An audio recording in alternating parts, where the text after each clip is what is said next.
Hey everybody, welcome back. Larry and Al, Search for Truth. How you doing today, Mr. Al, on Hey, this wonderful day? I'm thankful to be here. Thankful to be here. You mentioned earlier it's getting old, but that's all we got. I'm glad to be able to say I'm getting old. That's right. You can still say it, maybe. If you can still say it, it's all good. It's all good. So this is podcast number 24 already. Beautiful day here in Yorba Linda, Mr. Al's front porch here. We got Elijah on the production end. Again, appreciate all he does. Just a reminder, if you want to keep up with us and see what we're doing and what we're saying, subscribe to our podcast. And so anyway, we welcome everybody and thank the Lord for this beautiful day. So 24. 24. What do you think about that? Man, this ain't where we started. Has it been almost a year? Since the podcast? Yeah. When did we start? We started in November. I'm not sure. Was it in November? Could be. I don't remember. Yeah, it had to be in November. Yeah. Well, I was thinking coming up here, 24. We're approaching, 6 months, if you will. If you did one a week. Right.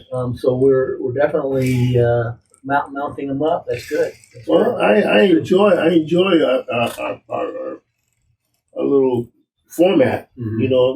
because it gives us a chance to put it out, and it gives other people a chance to look it up. And some people say, "Well, I don't have time." I said, "It's not the matter. You look at it whenever you want to." Okay. And Elijah has them titled and everything. You can look at them whenever you want to, but we're not going to stop doing it. Yeah. And by that being said, I like when I see them posted. I like the titles that Elijah comes up with. It's based on what we converse about. We don't tell him what we think the title should be. Right. He comes up with the title himself. It's a good job. Conversation. Yeah. And I know that the last 3 that we did, we talked a lot about friendship and what's important about friends and long-term relationships and that kind of thing. And so I thought a good topic today would be about longevity. So what do you attest to your longevity on this world? You just celebrated your 80th birthday a couple of months ago. So what's your thoughts on that?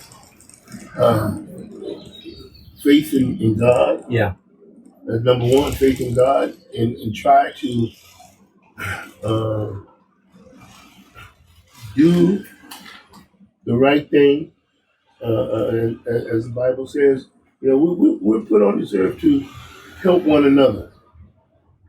And I try to do the best. I remember, I think I told you, when I was 4 years old, my mother said to me, I was a prince in this world, and there was nothing I couldn't do, and that my responsibility in life was to help those who was less fortunate than I am. And those are the things I've tried to do in my 80 years on this earth. I try to help folks. I mean, I'm okay. I've been okay. I've been able to keep a roof over my head.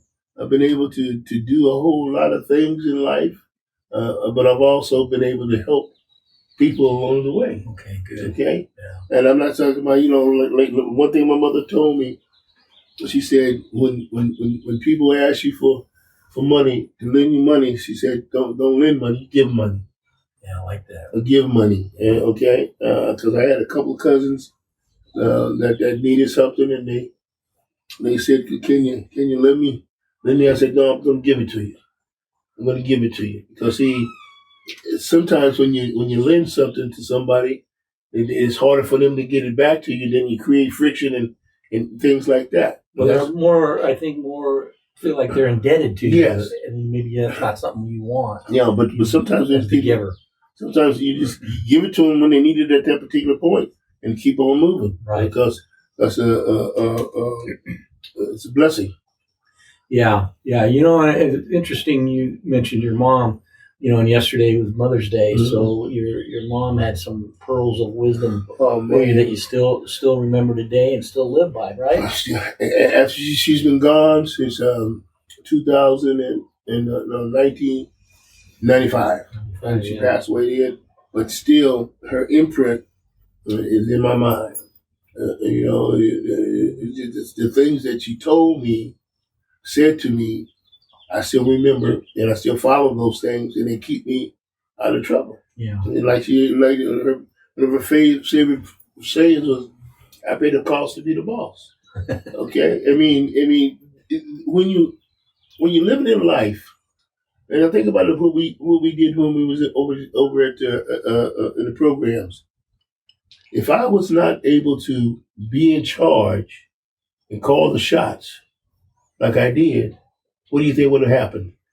Well, I don't know if the success would have been there. I don't know if we would have been able to make it run, make it work, and create a good learning environment. Because people when people see something good, they want to take it over.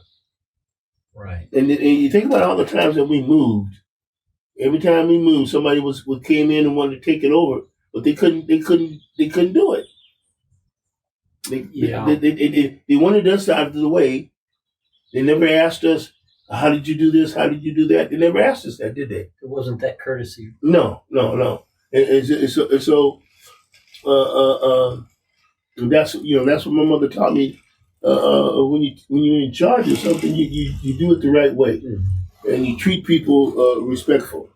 And like you used to say, you can't eat your cake and have it too. Right. And I used to sit there when I was a little boy. I used to sit there and say, "Oh yeah, what does she mean? What does that mean? You can't eat your cake and have it too." Yeah. And I'm looking at it, I'm saying, what does that mean? And what it means is that you can't have everything you want your way. Right. You see, and this is what a lot of people when they viewed our program, our educational program, they said, "Well, okay, they're doing this and they're doing that and they're doing this and we're doing that. We can do. I can do that. I can do that." Yeah. Well, what they didn't understand is we had a commitment. We made a commitment. We had invested. I remember we had that one guy come. Mm-hmm.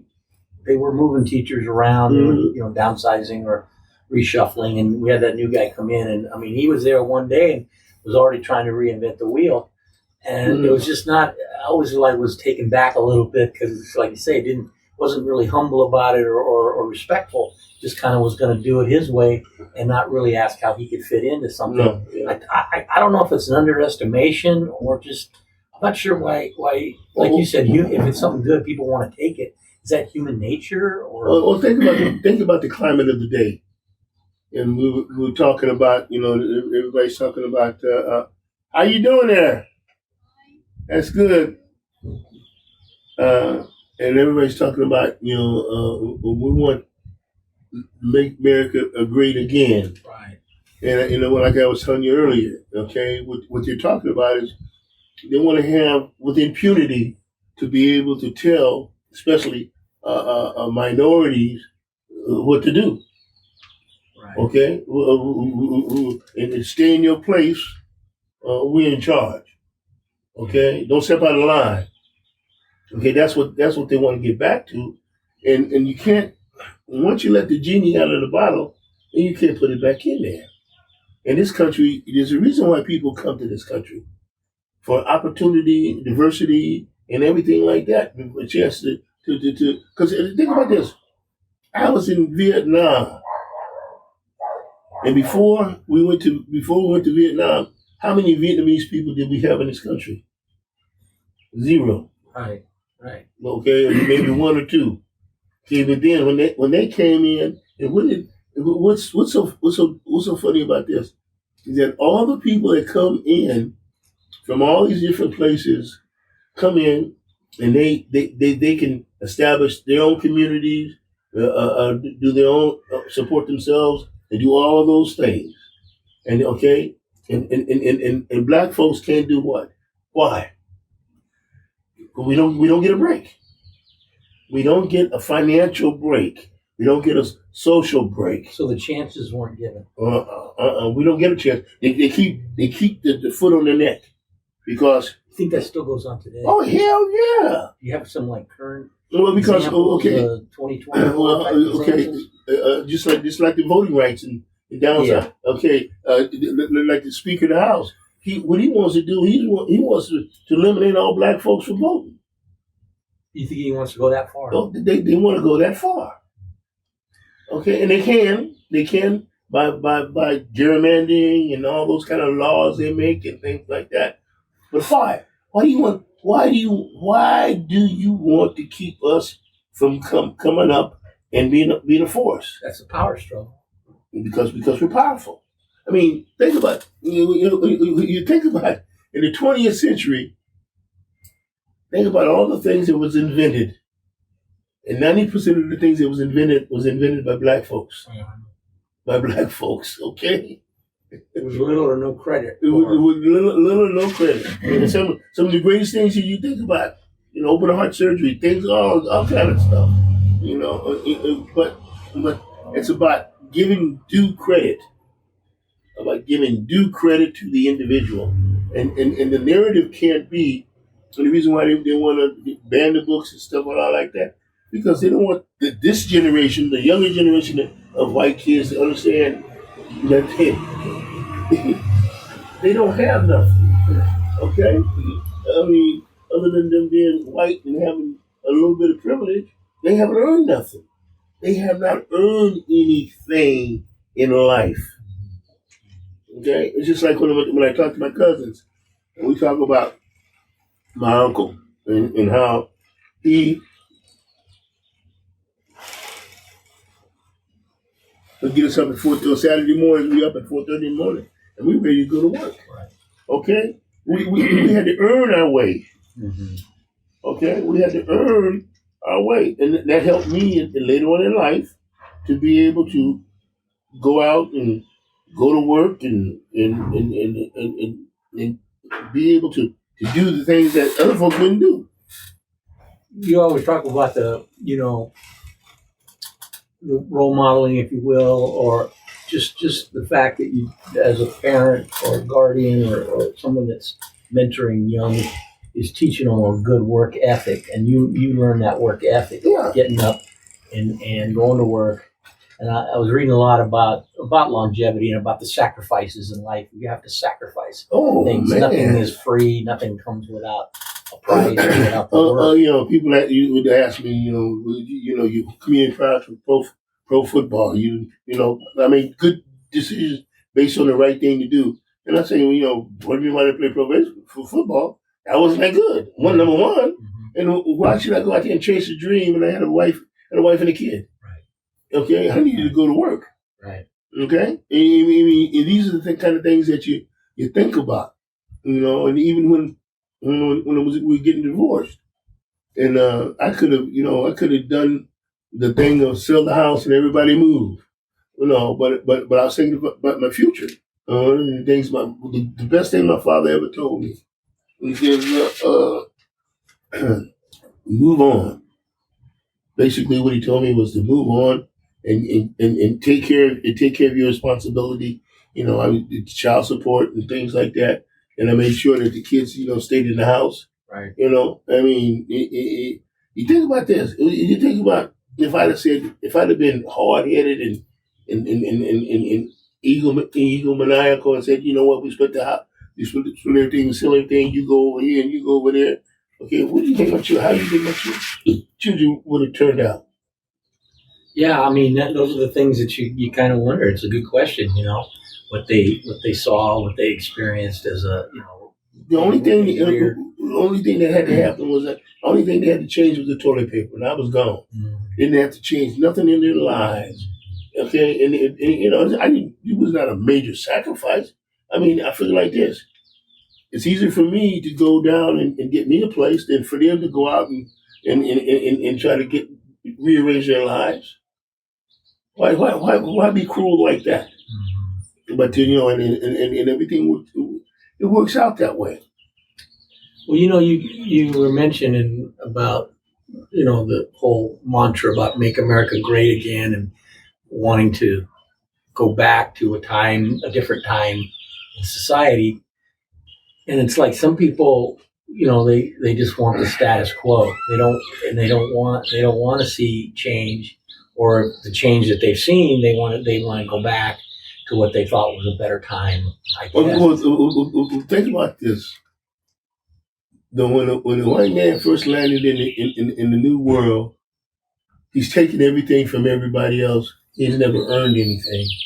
And when he came, he decimated the Indians, and then slavery. Okay, what has he earned?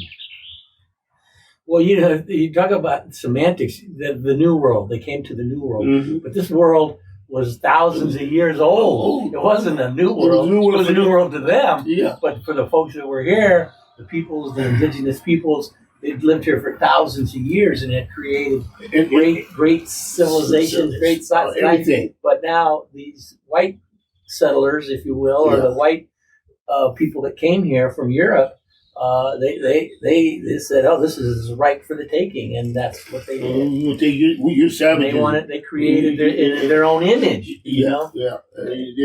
They never settled. What's the word? What's the right way I want to say this? They never settled. They conquered.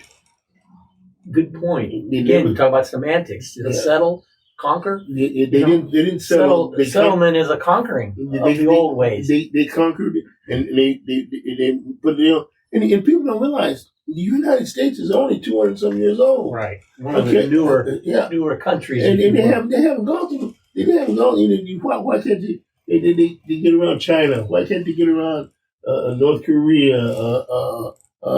Places like that. Those places have been around for eons. Well, you think about when people first, the white Europeans first came here, it was within 100 years.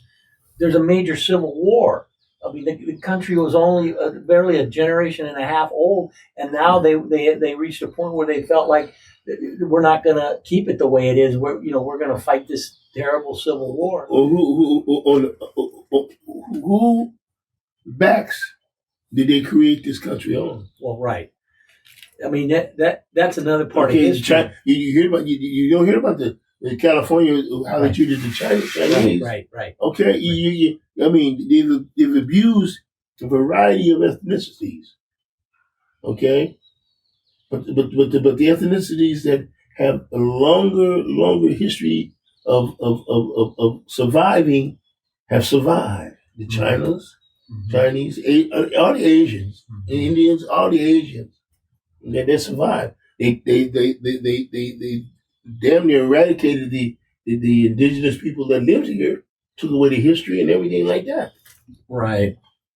Okay. Right.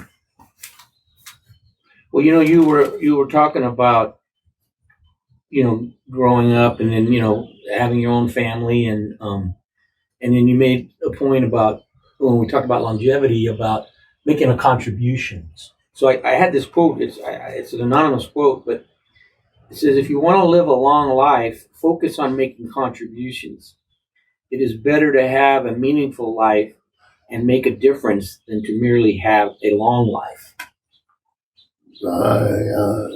Okay. Yeah. And so, what would you say at 80 years old? The contributions that you've made in your career as a family man, in society, and the people you've helped, because I know you've helped a lot of people in your life, and you have dear friendships to back that up. John Acuna being one in particular, who you just recently lost as a dear friend. But what kind of contributions would you say were? Well, I tried in the best I could to, even though my father's family was all disjointed and whatever, but I tried to be a positive model for the younger guys coming along about going to work and stuff like that. But there's one thing you learn: is you can't tell grown folks what to do. Right. And people, even in today's society, this new technical monetizing situation, a lot of young people don't go to the 9 to 5 kind of thing. They don't find a career. They don't. They want to sit at home and figure out how they're going to make money uh, with exhibition themselves and how they do. And that's fine. That's fine. But that should not be your main thing. What should be your main? Your main thing is you should have be able to have a career, a fashion where you can take care of your medical. Then you have something, something to look forward to, a little bit of retirement maybe. Right. So something where, because think about this, Larry. Look at us. We worked 45 years, and we sitting on the porch. We're sitting on the porch. Right. Okay. That place right across the street over here. You know what that is right there? That's a convalescent home or That's not a convalescent home. That's an assisted living home. Okay. They don't call it convalescent home. That's okay. You know how much some people pay? At least 10 grand maybe a month. Between 7 to 10 grand a month to have somebody come in and they take care of your meals, and you got a little room and stuff like that. Okay. Mm-hmm. And think how fortunate we are to be able to be mobile and be able to sit on the porch and smoke a cigar. Well, you talk about small miracles, huh? Oh man, yeah. That's longevity. We talk about longevity, and I've been thankful that I've been able to give more than I receive. And when I say give, but I receive grace from God for doing the things that are the right things. Okay, because if I was not doing some things that need to be done, I would think that my time would be up, but I still have more to give. You understand what I'm saying? See, I like it. I like you saying that. You have more to give. I still got stuff to give. I'm looking at Elijah now. When we started this process, it was brand new to all of us, right? And hopefully, by interacting, we learn from each other. Okay, and one of the things I learned is that in this new environment, there's a whole different kind of philosophy for young people. Yeah, and I think it's occurring without us older people necessarily. Mm-hmm. Not that we're not trying to pay attention, but it's over our heads, I guess. Maybe it is, and it's beyond our understanding. The cycles, and that's okay. It's changed. It is. Yeah. I could say, the title's conservative and progressive. Well, conservative to me means that people want to just conserve the status quo, right, the way it is. But a progressive is more wanting to progress, and that's what life is anyway. That's a natural. Yeah, exactly. And the one thing about progress is people are afraid of the unknown. Well, that's a big fear. Is a big driving force in people's life. The fear of going without, the fear of missing out. And when I say to my life, and I'm thankful that I was always able to take that step into the unknown because I had confidence that I could do something. So that, like taking risks. I could take a risk. Okay. And why did you feel you could do that? What was part of your character that allowed you to do that? If you start something brand new, then you set the standard. Mm-hmm. Okay? You set the standard. And if you wait till something's already been established, then how do you change? How do you change it? Okay, how do you change it? Okay, if you set the standard, then other people come along and they take part of it. Okay, mm-hmm. they go along and follow what you've done. Mm-hmm. See, this is the thing that people didn't do when we had our programs. Nobody ever said, "Hey, show us how to do it." Well, would you say that when we embarked on our the program, and we started over at the park, and was that a risk? That was a risk, man. We didn't know if that could go. No, and we had an idea, but we didn't. The idea know. that I had, that we had. Yeah, right. Okay, we had was that we was a one-stop shopping center for everything for a student. Mm-hmm. Okay, student didn't have to go over here, over there to ask somebody. We had all the information. If we didn't have the information, we got the information.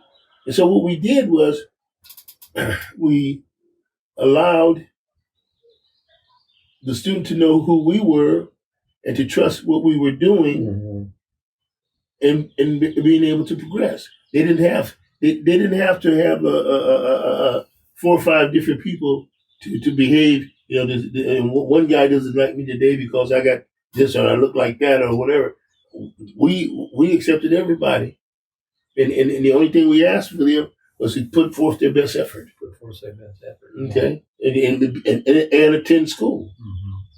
Okay. Well, I kind of think that, too, going back to the beginning of that program, we grew with the program, just like the students that came to us. They didn't know really what they were walking into. This was a little different kind of situation educationally for them, too. And they came in, and most of them embraced it. And what they did was they spread the word. The word, it sure carried. Yeah, that's how we got our growth. A big part of our growth is that, again, we worked closely with probation and the field officers that needed placements for their students, and then next thing you know, it was cousins and everybody. But longevity, that's part of the being, and I'm glad that when I retired, and I said to myself, the minute I could not communicate to the student, it was time for me to go. Did you notice that? Did you feel? Yeah, what did you notice, and what did you feel and see? Well, I tell the story about the little 15-year-old girl that came through, and I asked her one day, "Why were you late?" And she said, "Well, I spent the night at my boyfriend's house." I said, "Oh, okay." And I said, "Did your dad know?" "Yeah, my dad knows." I said, "Well, how old is your boyfriend?" "My boyfriend's 25." Yeah. And I'm thinking, "Oh my gosh, what? How you gonna? They're adults without the accoutrement. Adults without accoutrement. Okay." And so that's when I said, "Oh my gosh, I can't. There's nothing I can say to a student like that that's going to be any good because they're already in the adult world." What was your thoughts about the dad when you asked her if her dad knew about it, and she said, "Oh yeah, he knows about it"? Well, that means that whatever is going on, that's not that the child's a minor. That didn't sit well with you. No, but I'm not the parent. Well, right. Interesting. I had a talk with my daughter, who's a school psychologist, works for a district, and works a lot with placements, kids, the district placing kids that are needing maybe even 24-hour facilities that can't function. And she said that there's a lot of parents that are saying, "Take them. I can't deal with them. I can't handle it." Yeah. You need to, and the parents are throwing up their hands and saying, "I can't. I need your help." And rightfully or not, that's what these school districts are being asked to do, is parent when the parent can't do it anymore or won't do it anymore. Well, it goes back to this one thing that I learned, and I learned. When I was a little boy, I heard the word "no." Right. Okay. And one of the things that I see when a lot of parents, they want to be buddies, they want the kids to think about when we used to have the parents come through with our kids who were the ones that will get on our case. Mm-hmm. Well, those were the ones that was given the ice cream and candy, and never said no. Mm-hmm. And then when we said no, they didn't want to hear that, because it means that they had to do what? They had to parent. Mm-hmm. Okay? They had to parent. Right. Okay? Right. Elijah, when you was coming up, how many times did you hear no? A lot. Yeah. Okay, and it's not a bad thing, but it's something that stays in your mind. Okay, and it stayed in my mind as I became an adult, and I'm getting ready to go down this path, and I remember, oh, back in the day, I heard the word no. That's not the direction you want to go. Okay. Right. Well, we're gonna wrap up here, number 24. Okay. But I think we'll continue. We've got more. Okay. Still more to Look talk at longevity. about. Yeah, longevity. About longevity. Okay. Well, hopefully, we can keep our podcast going for a while too. All right, but anyway, thanks everybody for tuning in, and again, don't forget to subscribe and when we're broadcasting. So if you got any comments, just send it to us. Let us know. Yeah, let us know. We'll answer your question on podcast. That's right. Right out. Okay. Peace out. Woo. Nice one. Those of you that are out there listening, subscribe to our page so that you can get the notifications of when we're going to record again.